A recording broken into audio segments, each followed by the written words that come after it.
3, 2, 1. Anthony Darby. I'm here with Drew from the new and improved SunMed Labs. What's up, my friend? How are you, my guy? Dude, I am so excited to have you back on under a new brand, and I have seen the new products have been out now for a month-ish. Yeah, roughly, yeah. And absolutely fire concentrate products coming through, looking clean, smelling terpy, C of A's to back up the jar appeal, if you will. So I always want to start off with some gratitude, and I'm very grateful for the Double Cross and some of the other products that you put out in the last couple of weeks. Right. I mean, the Double Cross is great because, I mean, you can't go wrong with Archive Seed Genetics, you know, and it's genetics are where it all starts, you know? Yeah, I'm slowly but surely understanding more and more about the genetics and consistency and the importance, and like it's not something that like I'm new to, but I guess there was a time when you can get genetics. I've talked about this before. You get genetics bro too many times by guys that are just like, and it can seem wonky and it can seem like impossible to really understand. You can hear 5 contradictions in the same sentence. You're like, man, what's going on here? But as unfortunately for the street, but as really professionals and scientists and labs are really starting getting into harnessing these genetics and appropriately, let's say, nurturing them, and now understand how, from a consistency perspective and our patient's perspective, how important it is to have stable, solid genetics. And then also from a business perspective, it's the difference between a yield or no yield sometimes, right? Especially when you get into issues, you know, if the genetics just doesn't have that virility, you get herm issues that now you've got seeded bud, and that's the last thing a patient wants, and the last thing an extractor wants, right? Like, it creates problems across the board.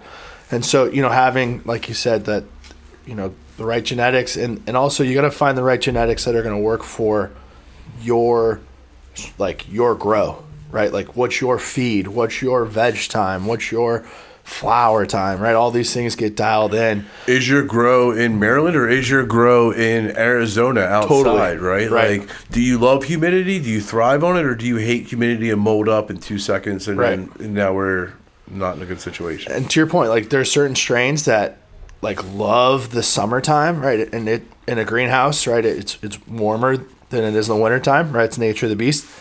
And then there are strains that hate it, and they thrive in the January, February, you know, that prime winter season. It's really interesting when you start really getting to scale. Even like, it's one thing to scale like the grows that, like, I remember walking and doing tours in 2019 being like, what a large grow you have here. And now, like, that's, you know, a quarter of what you guys are doing. I mean, even SunMed's grow, I guess it may have grown the fastest out of any of the other grows in Maryland. Is that a truthful statement? I think the speed definitely close. Yeah, as fast as anyone else. And I think the amount of increase that you were seeing, I mean, we doubled the size of the facility, you know, starting literally, you know, 2017 is when they got approved to start cultivating. You know, that spring of 2018 was the first cannabis that SunMed put out, and you know, right away we were starting on that expansion of trying to double the canopy, and we're in the process of doing it again.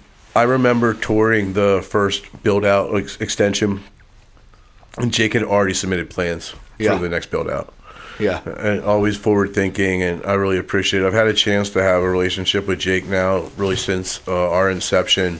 We've had a chance to go to Annapolis together, and I remember at one point the MMCC asked the inspectors to provide all their feedback, and then we're going to make rule changes based upon the feedback. And one of them was to eliminate being able to give employees samples. Yeah. Or discounted product. Right.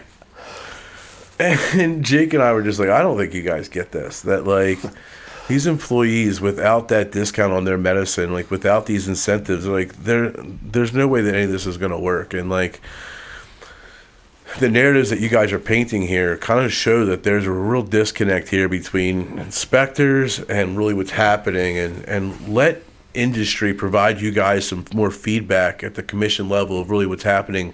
And honestly, that was the start of a couple of different working groups. The MMCC has been a lot more receptive to talking to us before they make policy changes, and I really believe that it's people like Jake and others that are willing to come down to Annapolis and we say our piece. And it's one thing to just complain about it in the back of your dispensary, but it's really more important to just go out there and give those guys a fair and honest chance to try to get things right. As everyone's learning, like we forget sometimes that this has still never been done before, and I'm very cautiously optimistic on some of the challenges we're going to face when they eventually flip to adult use in the next couple of years. There's a lot of ways that they could do this in a way that's a win-win for patients and for social justice and for all of the things that the war on cannabis has caused. But there's also a way that this could be done on the backs of patients and unfortunately ruin a amazing medical program that, you know, folks like you and I and Jake and others, industry actors, have helped to build up. You know, when I look at the products that our patients have access to, when I look at the types of lab results that we give them, and when I go and tour the facilities, and then I hear about something out of California or some of these loosely regulated states, I just know that what we're putting out is way more medicinal, and I feel way more proud. I'm sure you do too. As a patient, I love it, you know, because I know what I'm consuming, right? I know it's clean. I know how tough the testing really it is. It's the tough the testing is here in Maryland. Yeah. And, you know, I also want to, as a patient, thank you and guys like Jake for all the unspoken hours that people as patients don't realize are going in behind the scenes, that we almost didn't have an industry, right? Like, yeah. We wouldn't be sitting here having this conversation if it wasn't for the efforts by, you know, got license holders like yourself and Jake and other players that are still in the industry as local, you know, locally owned operators that basically salvaged us to have this opportunity to have well-tested, beautiful medicine. So there's at least like one or two people that are watching right now. They're like, yo, isn't that the dude from MPX?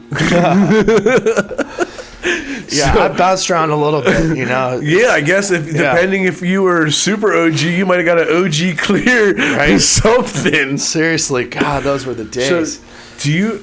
God, back then, I was literally, because there was such a, I mean, talk about working for an MSO that,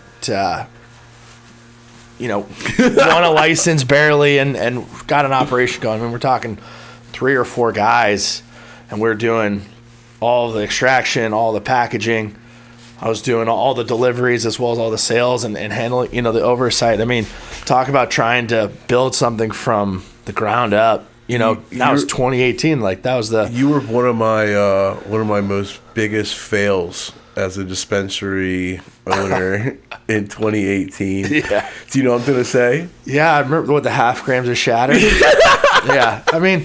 Come on, let's look at where the market was. When I had a trim prices were $2,000 a pound. But this had nothing to do with your pricing. It had it had a lot more to do with the fact that I had a very limited purchasing budget, and I took a large portion of that and bought the shatter because, quite honestly, I wanted it. And what I neglected to realize was that at that time, my average patient was 57 years old. Okay. Right. They weren't. This is a 2018 like January, February market. This is not. Young. Yeah. This is some short natural trim run that we got. I think we had like 15,000 patients in the state. It wasn't a lot. Yeah. So long story short, I bought all this shatter, and no one even knew what to do with it. They didn't know what shatter was. These were old people that were still like, I want Acapulco Gold and some of the Maui Wowie. Right. Like these were not cannabis connoisseurs in February 2018. So I had to, I didn't have to, being the genius that I am, I went and got a bunch of glass. Yeah. Rigs, a dab mat, a dab tool, everything other than the torch I got and put in a kit, paired it with a half gram of OG Clear Shatter, and basically started teaching folks how to dab, how to use this product and educate them. And wouldn't you know it, if we didn't drive that adoption quicker and faster than most, and then next thing you know, they wanted the more sophisticated products that we were getting in. It was just cool that we had drove that adoption. But I remember just staring at that, my partners being like, "You spent how much money on Shatter?" And I was like, "I got a plan. Hear me out, right?" So we've been doing business together for forever. Cell phone calls, text messages, just like doing what we can. Running into each other in Annapolis. Yeah, man. Like I got to go back to Baltimore tonight. I'm driving by Peninsula. Can I drop this grams of Shatter off? Right. Like, yeah, that was the life we lived. Okay. That was back when then the Peninsula's on Snow Hill, and people don't realize the OG Clear Lab, which is now the Cresco Lab, was a straight drive. Yeah, it's literally 20 minutes from there. So then MPX comes in, right? And then we saw a huge sophistication of the product, and you were able to kind of get into a more sophisticated lab, and those products were good, right? Like, I mean, what people don't realize is that the lab director that was at OG Clear, so basically that ownership at OG Clear sold to Cresco, and we didn't know what that was going to look like, so he was from Arizona. My guy Max, right? Max Nostrand. Yeah. He's our lab director now at SunMed. He was lab director at MPX. Shout out to Max. He's been at this for a decade, right? Man, great. And his people out in AZ were starting to transition away from that the same operator, same MSO that was running OG Clear in Maryland to MPX, and so we kind of made that transition ourselves later on, and I mean that was the opportunity because MPX had better tech, right? We had better equipment, and that was my first introduction to diamonds and the diamonds in the sauce and all of those products were true connoisseur products and the first of their kind in Maryland, and were really fire. But behind the scenes, which we always like to try to paint the picture because people don't understand, especially I want to put this in context, right? So the state of Maryland just approved a couple of new minority licensees for processing, right? Not only do these companies have tons of requirements in terms of how they're able to accept capital and who they're able to partner with because they have to keep this integrity to their application, but a lot of these don't have access to a grow or retail, so they're entering the market late. They have increased restrictions on how they're able to have access to capital and what they're able to do. And, they're just they're coming to a later market. I just feel like they have so many challenges ahead of them. It's very interesting, the dynamic that they tried to paint to try to do these things. So we put that same perspective to you guys. Although you guys are putting out fire products, it was a lot of negotiating on your behalf and a lot of work because when you're in that processing license, you are the middleman. 100%. In 100% definition, because you don't have a license to be able to give yourself starting product or raw material or the biggest number one component that you need to be able to manufacture products. And you're only allowed to manufacture products. You're not allowed to actually go direct to consumer yourself. So you're dependent upon B2B relationships with business partners to move your product. You're dependent upon B2B relationships to be able to get your product. If you don't have the most amazing relationships and you're not able to bridge those gaps, you are dead to rights. You're so right on, and it's amazing. I was actually talking about somebody else, and another owner in the industry, about this yesterday, about how Maryland is so different and how relationship driven it is, right? Like Shore Natural to a lot of these other dispensaries, they're just a ghost, right? They don't even know they exist really. And it's funny. It's because they developed their relationships early on, right? And they do what they need to do, right? They're not they don't have to be in every dispensary in Maryland, right? Not yet. Yeah, right. So like to see some changes at Shore Natural. Yeah, right. But no, to your point though, yes, and Shore Natural is somebody that I have had a relationship with Dave since day one, so that's why I reference those guys. And really, because there's only a few people that can call Jacques and Eric up on our cell phone and be like, "Yo, what's up?" and they're going to take our call because they have no desire to work outside their ecosystem that they've built. And because of that, basically, if you're not in their ecosystem, you're not really compelled as a dispensary to want to go out of your way. Like, there's zero reason why, if you're a dispensary in Columbia, Maryland, you need to go out of your way to figure out who Shore Natural is. There's enough operators out there. And Shore Natural is the same way. Because they're such a crafted boutique grow right now, they only grow so much that they, the partners that they have in the world would buy more than they actually produce. So there's just like this, they just live in a beautiful Worcester County. And I think, honestly, my guess is, right, that Shore, just on volume biomass, right, what they're putting out a month, 250 pounds a month, right? At SunMed now, we're cutting down 1,000 pounds a week. So, that gives you the idea of what different operators with the same opportunity have done. If it's not me, someone else is going to be running Shore Natural in the next 18 months, and that's just the nature of the beast. It's just a license like that cannot exist off of 250-pound gross a month, because that license itself is too valuable, and quite frankly, the patients and the market deserves better production out of a licensee. Totally. And someone, how about 7 points, right? Like, whatever happened with 7 points? You know what I'm talking about? Yeah. Just disappeared. Like, we keep talking about adding new licenses, right? But what about the licenses that are already in operation? There's still 4 dispensaries that aren't open. Right. That's crazy. Oh, you had 12 months, right? They gave the new round of applicants 12 months to get in operation. There's not a single one in operation. Yeah. I think I only know of one that secured a building, and I walked through it the other day, and it ain't shit. Really? Yeah. I mean, it ain't a building. It ain't a processing facility yet. It's got aspirations to be once they put some equipment in there, but the equipment's not in there. And no disrespect to them. They're going through the process, and they're doing their thing, but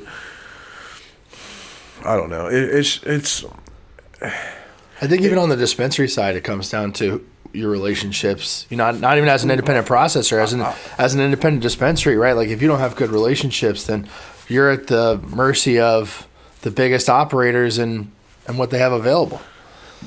I don't know how to divvy up credit for the success that we've had. Yeah. But right. I get some of it, right? Yeah. And whatever percentage of credit I get for doing this, I'm going to put 90% of that credit on my relationships and my ability. And I got on my card today. I was thinking of that because I got a bunch of projects going on now. And it's really all based upon my credibility and the way that I've conducted business since I've gotten into the industry. And it makes me really proud that I have done so many handshake agreements that have led to really amazing projects and partnerships and growth for both folks, and that our little dispensary in Salisbury, Maryland is in a 9,000 square foot wellness campus and has street cred on the Western Shore because of our relationships. Because I went to lunch yesterday because Manny found out that I was in Silver Spring and wanted to make sure he could take me out to lunch, because I'm like, yo, can you come on my podcast? You're like, yeah, I'll make the drive down. Like, you guys buy into what we're doing. We've had these relationships, and you know that at the drop of the hat, I would do whatever I can to help you or Jake or anyone that's been there. And I just think that, that's not going to be here in 10 or 15 years. This is a little bit of the wild, wild west that we got to experience in 18, 19, 20. And although I'm more excited for the future than I am the past, I think we're going to be looking at these times with a lot of nostalgia of do you remember? Because we still do almost all of our ordering outside of a metrics. Outside of a Leaf Link it's a phone call, right? It's a phone call, and I don't know how much longer that's going to last, but we just put a new GM in our second store in Silver Spring, and she thought that she had to order off those mattresses. She was like, "This seems like impossible," and every time I log in and blah blah blah, and that's going to be our GM's life in a couple of years, because eventually we're not going to be able to. I hope that we do. I hope that we can still facilitate these handshake deals, but I think the scalability and the nature of it is that you and I don't have the same autonomy and the same ability to pull things off that we did 3 years ago and 2 years ago, 1 year ago, and good for us, because now there's actually systems in place, and there's things that we don't need to be doing those things. There's just ebbs and flows to this, and what I'm getting at is that I love our relationship, and I love the relationships I've been able to form in this industry with folks. And had it not been for those relationships, to your point, there's no way that so much would have got accomplished if we hadn't been able to work together and be able to look at the MMCC as not a foe, but as like a bad partner or something. I remember I would be calling you, being like, "Hey, Darby, let's get your order in real quick," and I'm already basically manifesting your order, but I basically know what you're gonna want. Yeah. Like, yo, this is what I got, and literally like 30 minutes later, I'm leaving the facility because you're my first stop on my way out of town, right? It's in metric. As soon as exactly. I'm putting the metric out now, manifest out now. Yeah. Sign and manifest. Oh, hold on. Let me get some money orders and cash together for you real quick there. Right. Side you on the backside. Getting pound bags with freaking cash in it. Those were. I mean, that was crazy too. I mean, in 2018, I was absolutely 100% paying you in cash or a money order. Totally. And then we developed net terms, right? Yeah. Net terms is I'll be back in 10 days. Yeah, right. Exactly. Can you have my money by then? Yeah. That would be great. But even it was a little scary I need too, to take right? your money and give it was like so old school. It's like I need your money so I can go get more trim from Short Natural so that I can make product and sell to you. It's like it was just like a complete ecosystem on the Eastern Shore. It's wild. And it was a little. I mean, honestly, early on, it was like I would have at times, $150,000 worth of product in the car because I'm gonna make 10 stops that day.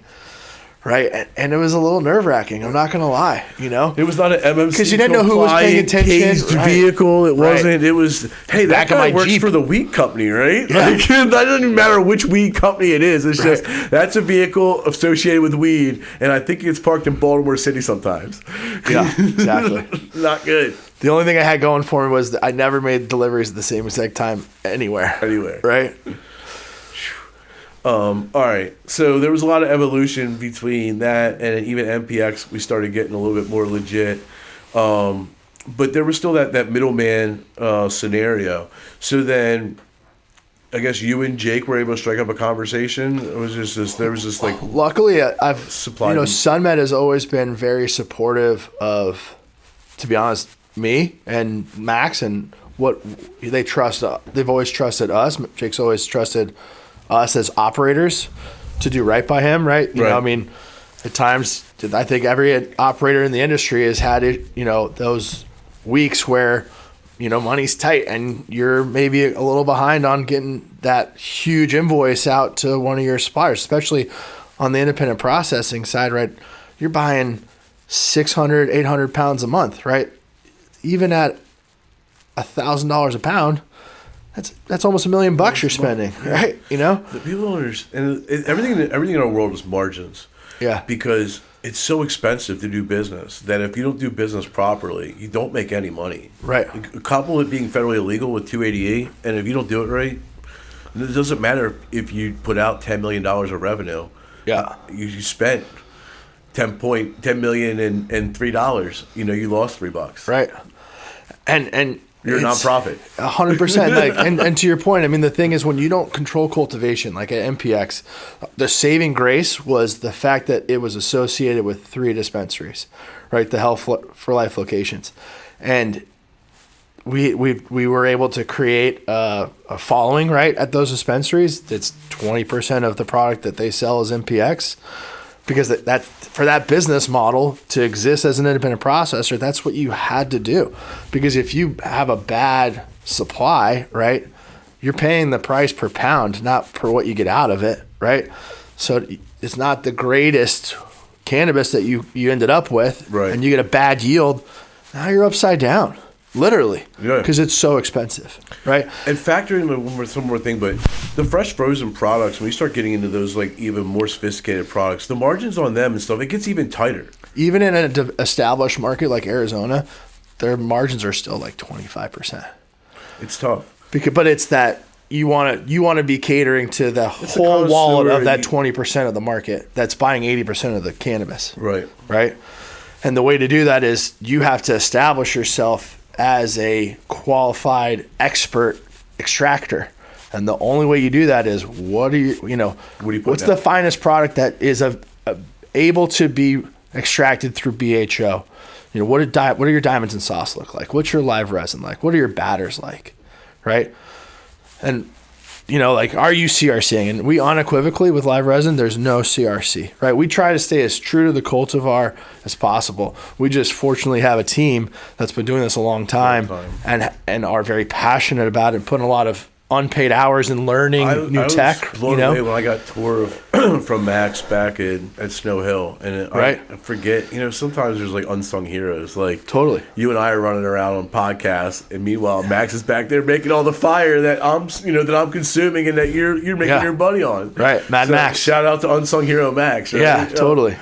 And his team. It's not just Max, right? Max can't do it by himself. He's got an amazing team behind him. It's just kind of like Brandon behind the scenes. There's a lot of people that do so much so that we can come out here and do these things. But that's awesome. Yeah, and because of that relationship that we had developed with Jake early on, believe it or not, the first cannabis that Jake sold was to OG Clear. 28 pounds of Jilly Bean. Shout out to Jilly Bean, right? Rest in peace, right? Yo, I named my dog that. Did you really? Yeah. Yeah. What a strain. Just because it was her birthday was around Easter, and we were trying to come up with a cannabis name to keep in line, and Jilly Bean. I was like, this is perfect. Right? You go to the vet, and they're like, Jelly Bean? I'm like, nope. Jilly Bean. It's a cannabis strain. But transitioning to MPX, right? That, having that relationship with Jake and having really, like you mentioned multiple times, the relationships, right? It's having that Rolodex that I had already established through all the deliveries I had made and 100,000 miles I'd put on the road and the time in Annapolis and on the trade association. That was like, I was able to go to another MSO and MPX and be like, hey, like, you want to be successful? Let's hit the ground running. Yeah. Right. And it's been interesting to watch, these operators after I leave them and, do the relationships, are they able to maintain those relationships after we were there. Right. So MPX, 3 years there. It became one of those things where that company as an MSO was struggling nationally. Right. And so I think Jake saw an opportunity to acquire talent, right? And so he started the process of trying to find a processing license that he actually was able to acquire from an MSO that was unloading. Those rules about not being able to have more than one. That's what I find amazing about Maryland is like the revolving door of processing licenses. And some of them have been sold 3 and 4 times. Yeah, like the pharmaculture license that out of Cumberland, which is now SunMed Labs, believe it or not. So it's actually pretty fun. Max and I, we spent 2 weeks down there just completely disassembling that lab, loading it on a 25-foot truck, and driving it from Cumberland to Warwick, Maryland. Yeah. It's pretty awesome. It's pretty wild. But the lives we live. Yeah. Repo it. Right. Extraction. So yeah, I think for Max and I, we want to have. I don't know this. Yeah. Were the dispensaries part of the deal as well? No. So MPX is still. We were poached, basically. I mean, I shouldn't say that, but I was released from my non-compete. So we were poached, right? Jake, and for me and Max, it made like working in it for an independent processor, seeing the writing on the wall that the company we're working for probably wasn't going to acquire cultivation in Maryland, which we knew that as a processor, those margins are. I mean, you watch the pricing in the marketplace. It's great for patients, right? Sure. But for that independent processor, they're getting squeezed. So you got to control your raw materials. Like you 100%. You have to control your input. Yeah. For long-term success, like you can get by a couple of years and build a brand, but like it's almost like a loss. You know what I mean? Like unless you've got that brand credibility, then leverage with a grow license for cheaper inputs, then you're. And at the end of the day, like. How much of a brand can you build? And like we did build a brand in MPX, right? And MPX is they're still a great processor. I consume their medicine to this day. But like how much of a brand can you really build when you know that it's Grow West flower, or you know that it's Shore Natural flower, or SunMed flower, or holistic, right? You know, at the end of the day, it's not MPX genetics, right? Like the MPX, that brand that was built in Nevada and Arizona, that's based on the strains that they grow and then extract, you know? Especially when you get into the solventless. 100%. Like, I would almost argue that, like, when you're using solvents, that's kind of the like differentiator for me is like, how good are you at utilizing this equipment and manipulating flower into products that I like? Because at the end of the day, that's what I'm looking for.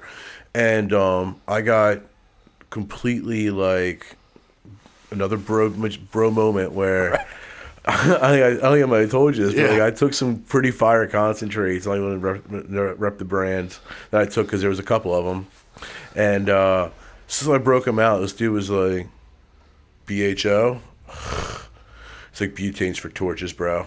And I was like, okay. Maybe for your boy in his garage, but in a highly sophisticated lab, if you want to make really amazing products, this is a really great way to extract high-grade cannabis and make some really connoisseur products. Appreciate that. But what I realized is that with the fresh frozen products, the reason, and this is the reason why I could tell he was so adamant about his products, because he was going back to the genetics. Yeah. And I think if you're a grower and you really want to show off your flower, then a solventless extract is a way to say it wasn't their ability to extract. It wasn't anything that magical that they did behind the scenes to clean it up. This is fire. Am I wrong? Oh, 100%. And we are in the process of trying to identify what genetics, what strains, because what people need to also realize is and why we probably haven't seen a whole lot of solventless in Maryland yet, is we need to develop these genetics, because when you're running BHO, right, you're using a solvent, right? That means that the trichome is dissolving into the BHO, right, into the hydrocarbon gas. And then in post-processing, that's really where the art comes into play, is how good are you at the post-processing, right? How much terpene retention can you maintain while at the same time eliminating out all that? Because I'm not talking like, so state limit in Maryland is 5,000 parts per million. Max and I take all the pride in the world in our team, all the pride in the world in not discoverable, always. To the point where we've actually had testing labs that we work with lowered their LOQ, their limit of quantitatability, from 1,000 down to 100. Just to make sure that to make sure. We don't want a number. We want the LOQ. Correct. Because we know if it's hitting LOQ and maybe there's 70 in there, by the time it's still degassing all the time, right? And by the time it's taken out of a bulk big mason jar and grammed out, that it's gone. And I have all the confidence in the world that I understand why your guys like solvent, right? That's for torches, bro. But what's the difference if there's no solvent left in it? Well, my issue is that you're saying that because the dude that couldn't pass chemistry in high school is extracting in his garage. Right, totally. And that's what you were up against. Saucy because stuff. That's what my first introduction to concentrates was in the black market. Right. And my complete hesitation was, how the fuck do I know that all the stuff is out of this? Because I don't trust that homie knows how to get everything out. And I know that he didn't send it to Atlantic Testing. Right. Or Steep Hill or whatever the hell you want. Yeah. Right? So I take a lot of pride in the fact that this is the comfort you get from a legal Maryland product, is I can show you the lab results. I can show you that although there was a solvent that sure as hell you would not want to dab on, but it's gone. It's been remediated. That's the beauty and sophistication of these products, is these guys know how to get it out, not just one time, but every single time, consistently. And that's, I use these products myself. If it wasn't something that I was 100% pretty knowledgeable in cannabis space, if it wasn't something that I thought was safe, why would I do it? Do you see me? Let's be honest, there's been some questionable concentrates in Maryland too. Well, I was going to say, for the most part, we have some fantastic extractors in Maryland. But there have been some questionable ones, and even some of the shittier products like distillate pens and stuff like that. Like, totally. Will you see me smoking distillate pens? You won't. You'll never find me smoking a distillate cartridge. Are they safe? They're safe, but I find them to be the least of a quality of a product category that we have. And if I'm going to hit a vape pen, which I don't do very often, it's going to be a live res cart, or it's going to be something from like Rhythm, something that I can trust, something that's going to be quality. A little more full spectrum. Yeah. It's definitely going to have a terp profile above 8 or 9%. That's for damn sure. Right. So it's just interesting We're excited about our live resin carts. Have you tried any of the SunMed live resin carts?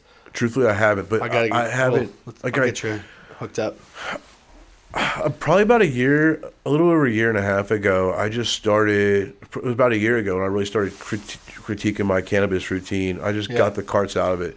I just felt like, for me personally, they were a tolerance builder. I would just use them often, and it wasn't really giving me the effect that I was looking for. And then when I would go to dab, I was getting less of the effect when I dab. So now I don't really smoke a lot of flower.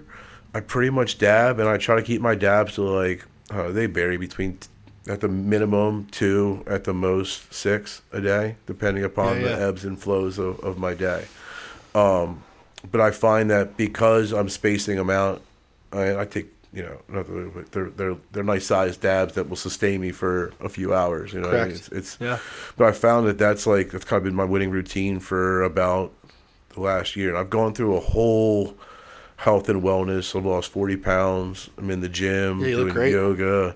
Yeah, I was living this wellness. I was preaching this wellness lifestyle. Meanwhile, I was depressed and not well, and going through some personal things, and just had a situation where I was either gonna, at my point, go more downhill, or I had a chance to live this lifestyle and had utilized these tools that I preach about. So I did. I started getting the yoga instructors to come actually on site and do employee yoga, so I don't have to necessarily always go to yoga.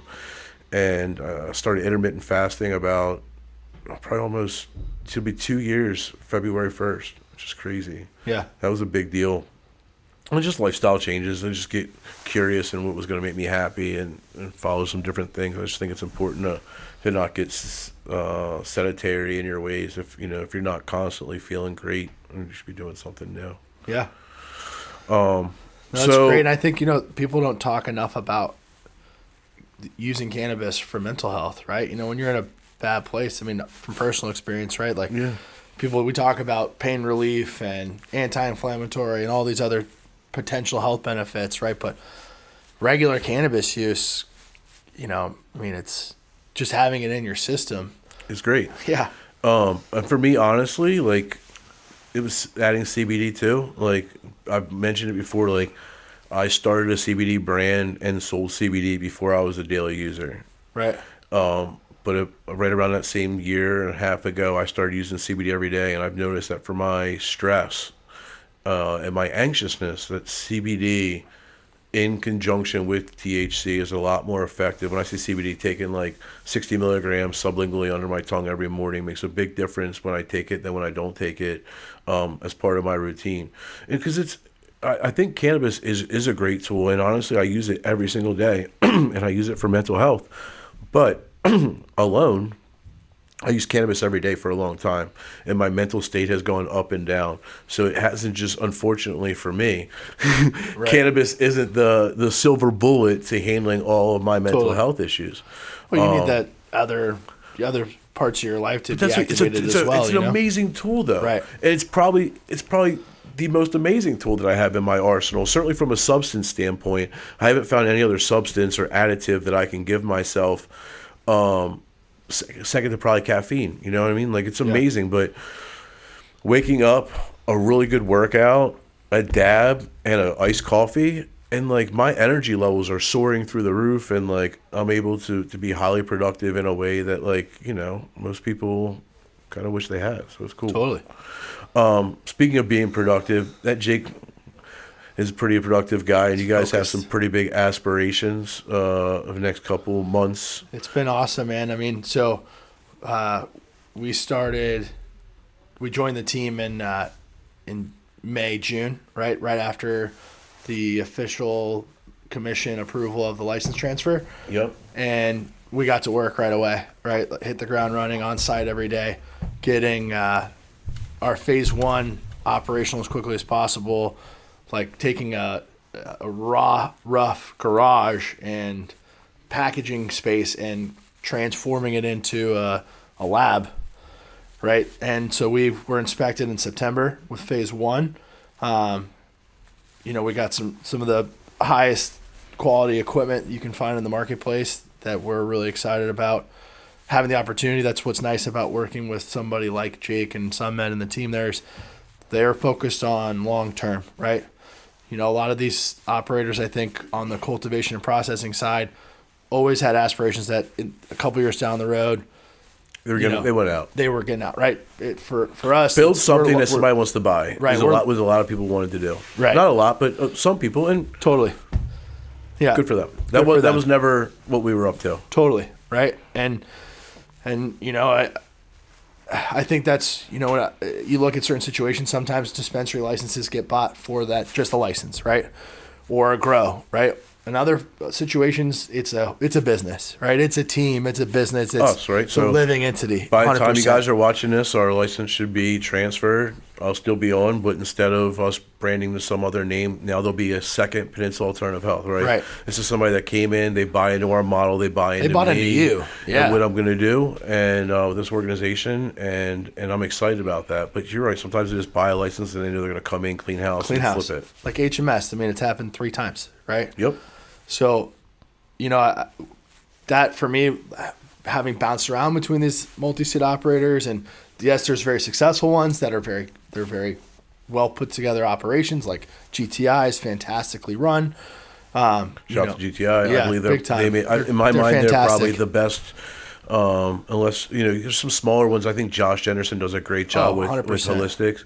But honestly, a lot of those big ones, especially if you've heard their name on a CNN report, like when you dive into their books and stuff, yeah, the CEOs, the C-level guys, I mean, they're making money, but they're so diversified in different states, and every state is so much different. And what works in Michigan doesn't work in Maryland, works in Maryland doesn't work in New Jersey, and you can find yourself trying to grow in such a fast way. And we've already talked about MPX. It's not an uncommon story, a narrative where some states, they have better presences than others, different things happen. And when you look at it, their national portfolio suffers, their mother company suffers because of the inconsistency between their state portfolios. And if you think that, I mean, I don't know for a fact, I'm not, this is hearsay, but my guess is those licenses that I used to work are now probably for sale, right? Sure. Or the right price comes along. Everything's for sale. Yeah, everything's for sale, right? And that's the thing. So SunMed was long-term, right? We're here for the Maryland market. That's what we want to do. Just like you, it's about Maryland patients. It's about establishing a trusted location and brand and company for these people to buy their medicine from, right? And that's our goal. So our goal was on the front end, we want to invest in whatever the best equipment is that we can scale with and will be useful to us for the foreseeable future, right? And that's different than the operations we had been in prior.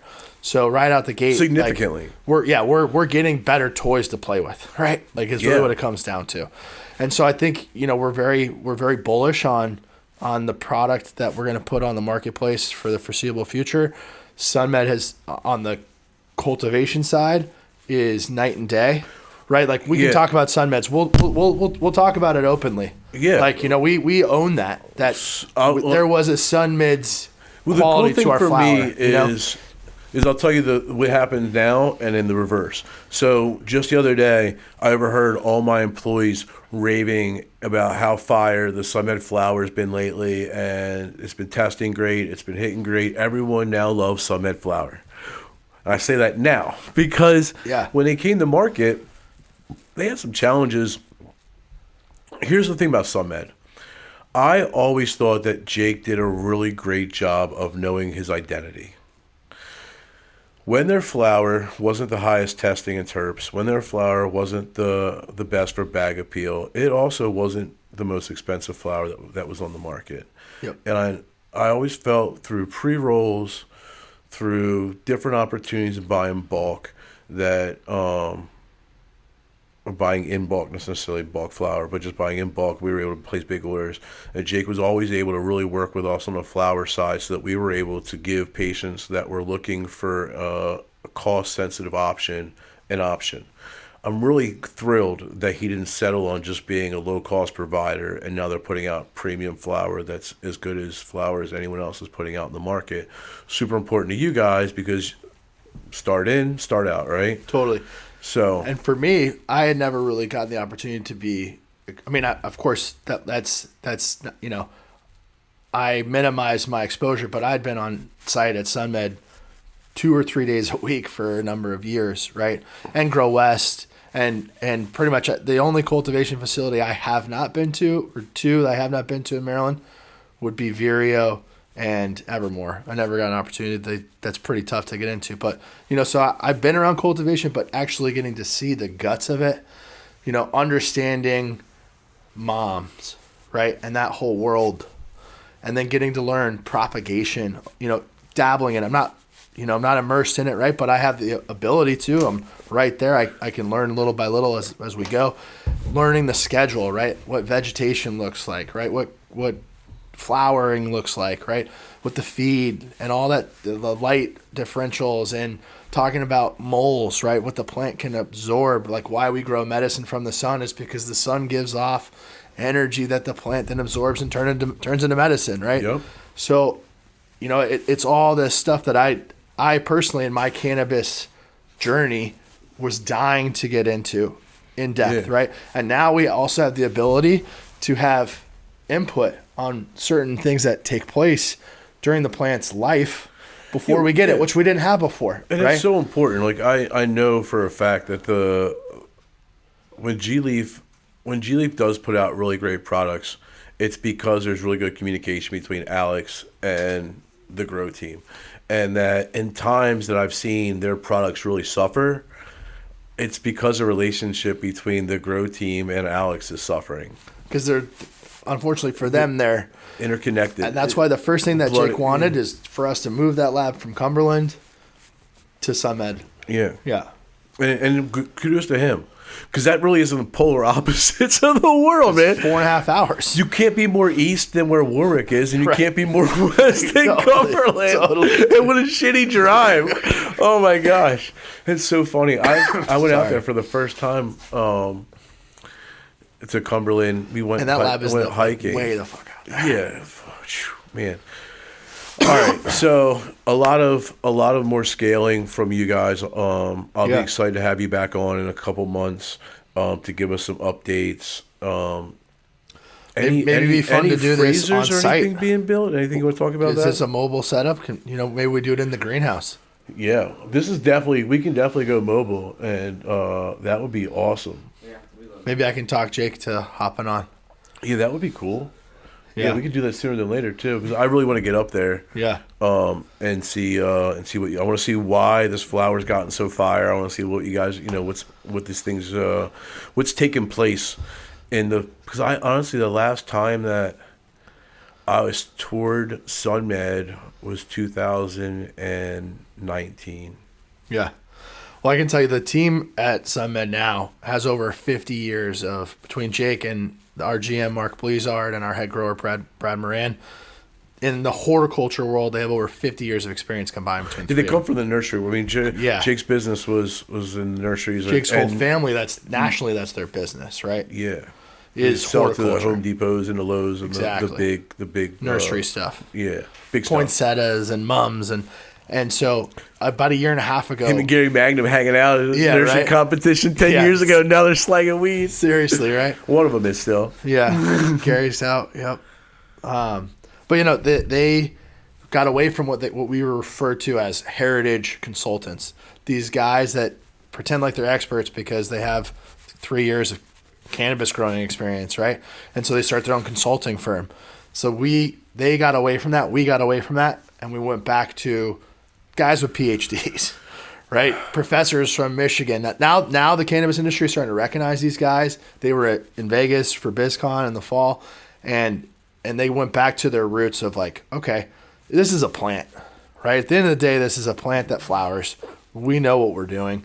And so they started to try to implement other facets of traditional cultivation that we're now seeing the fruits of that labor.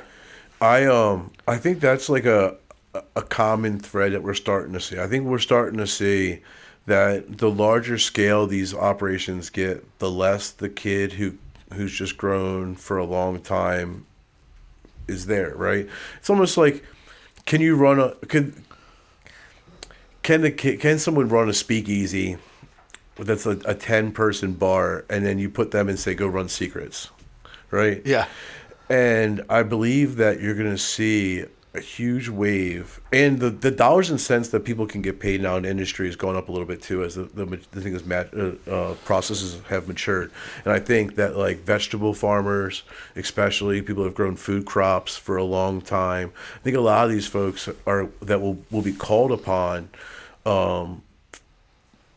Dr. Deckney is a professor over at UMES that we are starting to collaborate with, and he basically grew through genetics, modified a grape that doesn't get moldy in the rain in California when they grow it, right? And I think about like, okay, so his basically his expertise is modifying vegetation to be more reluctant to get mold. Yeah. Seem like that could be applicable at all in the cannabis industry. Right. Like, yeah. And I just think that guys like that with genetic PhDs may be more useful than some of these guys who are basically doing it as traders. You know what I mean? Yep. And there are some folks that are coming from the black market and gray market that are legit and that can hang with these guys. But why wouldn't those guys want to listen? Like, why wouldn't they want to collaborate, right? If you're truly about what's the best possible product, then it's time, and we're seeing it, where these worlds are colliding. Collaborating. Yeah. And I think that's the key, honestly, is that collaboration piece. And I'm just excited to see where things get as universities start doing research, as things are less just hearsay and word of mouth, and we can do real feedback studies and real education. Like so tissue culture, I don't know how much you know about tissue culture, but it's something that's newer to cannabis. Sure. Been in practice in traditional horticulture for 30 plus years, right? And so I think you'll hear about like that. That's probably where you're really starting to see those worlds people building up collaborate. Libraries of tissue cultures to be able to preserve genetics. Like I know Colts has put in a tissue culture lab on site. It's there. I've seen. You've seen from the outside. Yeah, from the outside. Right, yeah. But yeah, so like to that point, there could be like 3 rolls of toilet paper and a paper towel in there. Like this is our tissue culture lab. Yeah. No one's gonna know any different, right? Right. Yeah. But I've been the science behind it's pretty cool. That place has grown. When I first toured that place, it's insane, right? It's insane. And we love Colta, right? Because Colta to us is another operator that's focused on Maryland, right? I think Curio is another one of those. Yeah. Their focus is Maryland. Michael Braunfein has been like a mentor behind the scenes to me. Totally. He drove all the way down from Timonium on our opening day just to shake my hand and say congratulations. Yeah. Big moment for me. He's got a busy schedule. Yeah. Zero fucking reasons why he needs to hop in his car and drive down and shake my hand other than that's the kind of dude that he is. Guy's on Fortune 500 list like in the 90s and 2000s, right? Like, yeah, and still every now and then pleasure.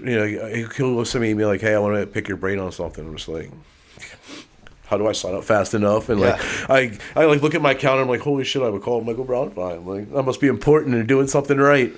And that disconnect we were talking about earlier on, I think that this is where operators like us at SunMed and Curio and Colta, hopefully the commission and the General Assembly will recognize that they think, that we're expanding because we are a business, but at the same time, we see what adult use is going to bring. And for us to be able to maintain the medical market and be able to service the adult use market, we need to expand so that there is medicine for patients. We have to protect this market. And I know that I'm happy that folks like Michael Braunfein are in our corner. And I know how closely him and Jake were. I mean, those guys are on the phone every day or on a weekly basis. So that's going to be like, that's my goal. People want to know like how I feel about adult use. I think it should come, but not at the expense of adult market, or not expense of the medical market.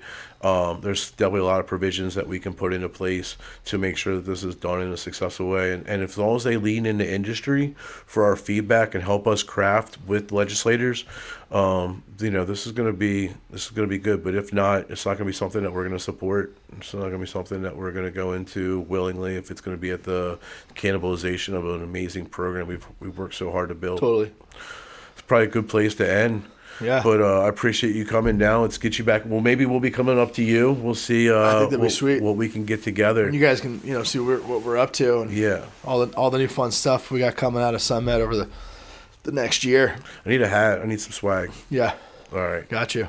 See you, man. Thank you so much. Yeah. Thanks for having me on.